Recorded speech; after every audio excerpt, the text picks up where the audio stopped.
Salam sejahtera, berkah dalam. Para remaja, kita memasuki pertemuan ketiga. Remaja Katolik berani beraksi. Saudara-saudara terkasih, kita telah melewati masa-masa yang menegangkan, penuh tantangan saat pandemi COVID-19. Kita tidak boleh putus harapan. Saatnya kita bangkit, kita harus yakin bahwa kasih Allah menyelamatkan. Kita harus bersyukur atas rahmat kehidupan yang telah dicurahkan oleh Allah kepada kita. Ia tidak akan tinggal diam, sebaliknya ia akan memberikan yang dibutuhkan umatnya dan memulihkan hidup kita. Itu janji Allah melalui Nabi Yoel. Nabi Yoel meyakinkan dan menghibur umat yang baru kembali dari pembuangan dan menegaskan janji Tuhan bahwa tanah air mereka akan kembali seperti semula dan keadaan mereka akan dipulihkan. Memulihkan bisa diartikan sebagai mengganti rugi. Kita tahu invasi tentara Babel membawa krisis dan kerugian. Krisis dan kerugian inilah yang akan diganti Allah. Keadaan umat dipulihkan atas belas kasihan kepada umatnya. Ini sebagai bukti bahwa Allah itu pengasih, penyayang, panjang sabar, dan berlimpah kasih setia. Kita diajak untuk bersukacita atas kehadiran Tuhan.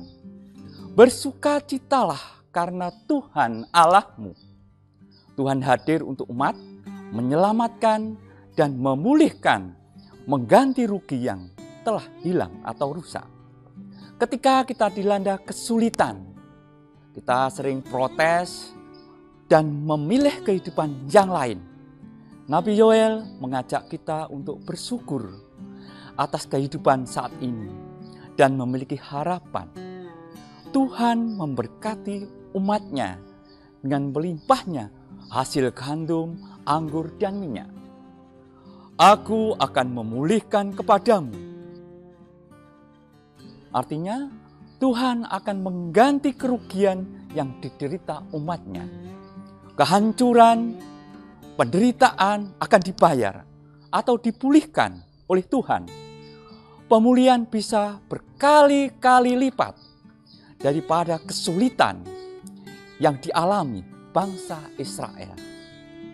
Peristiwa pemulihan ini semakin membuktikan bahwa Ia ada dan hadir di tengah umat, menyertai mereka yang sedang kesusahan, meyakinkan Allah yang pengasih, penyayang, panjang sabar, dan berlimpah setia, serta berbelah kasihan kepada umatnya. Maka kita harus sadar, tidak ada Allah lain selain Dia. Hanya Tuhanlah yang layak untuk disembah dan dipuji. Saudara-saudara dan para remaja yang terkasih, kita saatnya melakukan aksi nyata. Saat berhadapan dengan pengalaman yang terluka atau terpuruk, apakah kalian dapat merasakan Tuhan hadir dan dapat merasakan Tuhan akan berkaya, memulihkan, menyelamatkan kita? Apakah kalian bersedia berkorban dan meninggalkan sesuatu untuk karya atau kehendak Allah dengan bimbingan Roh Kudus?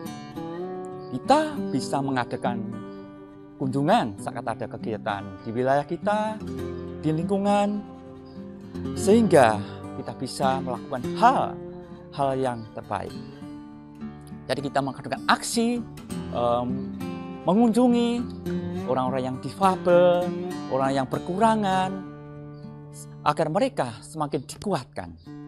Setelah merasakan kehadiran dan kasih Allah di dalam hidup kita, bagaimana Anda memberikan serta mewujudkannya kehadiran kasih Allah kepada kita? Pengalaman Petrus yang kehilangan kepercayaan dan arah hidup di luar Yesus membuatnya hidup tak berdaya guna apapun.